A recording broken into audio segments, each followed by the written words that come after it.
तर आषाढी वारकरी आणि चंद्रभागा हे अतूट समीकरण आहे। चंद्रभागेत स्नान करून विठ्ठलाच्या दर्शनासाठी आतुर झालेले वारकरी विठुनामाचा गजर करताय। चंद्रभागा म्हणजेच विठ्ठल भक्तांचं श्रद्धास्थान, त्यामुळे चंद्रभागा नदीच्या शुद्धीकरणाचं काम शासनाने हाती घेतलंय।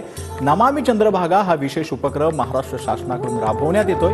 याकरता भरीव तरतूद करत चंद्रभागा सुशोभीकरण आणि स्वच्छतेची मोहीम जी आहे ती हाती घेण्यात आलेली आहे। चंद्रभागेमध्ये एनडीआरएफची टीम तैनात करण्यात आली आहे। स्थानिक बोटी आणि जीवरक्षकांच्या सहाय्याने चंद्रभागेवर सुरक्षेची खबरदारी जी आहे ती घेतली जाते। तर स्वच्छतेच्या दृष्टीने मोबाईल टॉयलेटची सोय देखील यावेळेला करण्यात आली आहे। रामकृष्ण हरी विठ्ठलाचं दर्शन घेण्यासाठी लाखो वारकऱ्यांचा मेळावा हा आता पंढरपुरात दाखल झालेला आहे। माझ्या मागे आहे ती म्हणजे चंद्रभागा। या पवित्र चंद्रभागेत स्नान करण्यासाठी आता वारकऱ्यांनी गर्दी करायला सुरुवात केलेली आहे। कारण चंद्रभागेत स्नान केल्यानंतरच आता विठ्ठलाच्या दर्शनाला हे सगळे लाखो भाविक, हे सगळे लाखो वारकरी निघणार आहेत। पवित्र चंद्रभागेत स्नान करून चंद्रभागेचं पाणी हे मस्तकाला लावून मगच विठुरायाच्या पायावर डोकं ठेवण्याची या वारकऱ्यांची भावना आहे। त्याच्यामुळे चंद्रभागेचा हा सगळा तीर अक्षरशः वारकऱ्यांनी फुलून गेलेला आहे।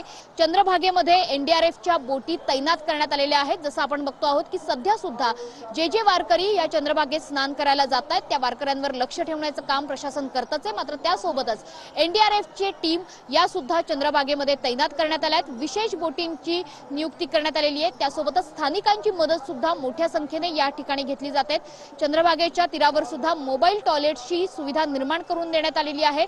चंद्रभागेमध्ये स्नान केल्यानंतर कुणीही त्या ठिकाणी निर्माल्य सोडू नये, कपडे सोडू नयेत याकरता वारंवार प्रशासनाकडून सूचना दिल्या जात आहेत। त्याकरता एक वेगळे कलश या चंद्रभागेच्या तीरावरती ठेवण्यात आलेले आहेत। त्याच्यामुळे वारकऱ्यांना सुद्धा हेच आवाहन आहे की महाराष्ट्र शासनाने घोषित केलेल्या नमामि चंद्रभागा या उपक्रमाला त्यांनी सहाय्य करावं। इंद्रायणी ही प्रदूषण मुक्तीच्या दृष्टीने प्रशासनाने पावलं उचललेली आहेत। त्याच पद्धतीने नमामि चंद्रभागा हा विशेष उपक्रम आता पंढरपूरमध्ये प्रशासनाकडून राबवण्यात येतोय। कॅमेरामन अमित शिगवणसह मनोज पाठक, TV9 मराठी, पंढरपूर।